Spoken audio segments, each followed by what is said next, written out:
Chicago has one of the widest racial gaps in appraised home values in the country. It's according to a study released from UIC. Only the LA metro area has a bigger difference. So the author of the study and UIC sociologist Junia Howell is joining us to talk about her findings. Hi, Junia, how are you? Good. How are you? Good. First of all, let's take a look at the prices, the median home value in 2022 in the Chicago area. We've got little over $218,000 in majority minority neighborhoods, little over 608,000 in majority white neighborhoods. That's 2.77 times more. That is jaw-dropping. Junia, It is. what made you do this study in the first place to find this all out?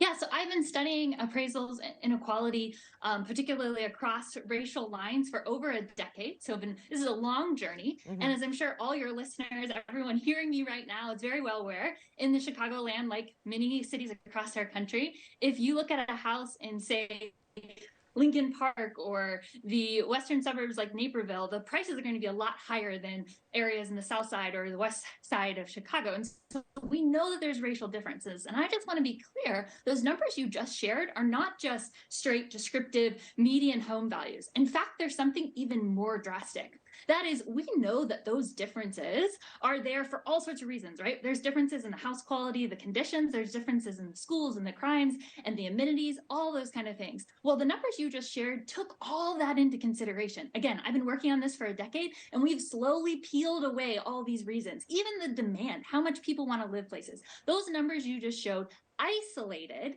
all those other differences away. And that is only the difference that is left when it comes to just the racial composition of the community. And so those numbers point to the gap that's happening in appraised numbers simply because of the appraisal equation or algorithm or approach, which we call the sales comparison approach. So the contemporary way that we appraise property is creating that dropping, I can't talk, Yeah, that's inequality. okay. So basically, if we solve the appraisal problem, we may solve some other problems as well, right? Absolutely. This problem is at the cornerstone of racial wealth gaps.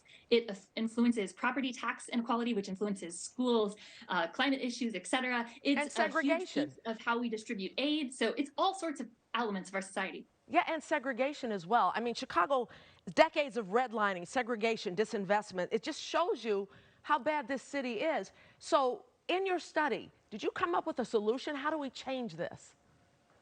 Yeah, so again, I've been working on this a long time. In the last couple of years, I've been deliberately working on creating a new appraisal method and new ways that we can actually implement this in society across all these different pieces, from tax assessment to appraisal. So myself, as well as other scholars and activists, are working on direct solutions. Sadly, none of them, I can't send you to a website where you can use them tomorrow.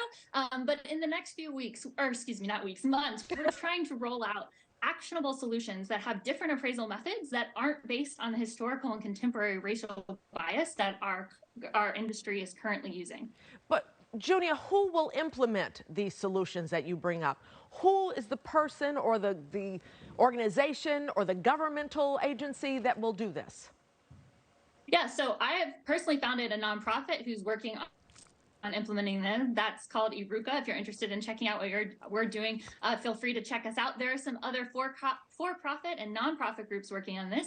PAVE initiative was started by President Biden in June 2021. It just celebrated its second year. They're working on federal policy implications that will support these broader efforts that are happening out in the community, as well as changing some of the initiatives. There is pressure from the appraisal subcommittee, which is a regulatory structure. It has a horrible name. No one knows what it means, but it's the regulatory structure that are changing some of these things. So there's actually lots of action happening on the federal, state, and local levels. And we can use more and more people, both in the industry and in communities who are interested in this issue, to take a part and look at how it might be implemented in their own communities. This is truly amazing. Junia Howell with UIC. Thanks so much for that. Thank you so much for having me.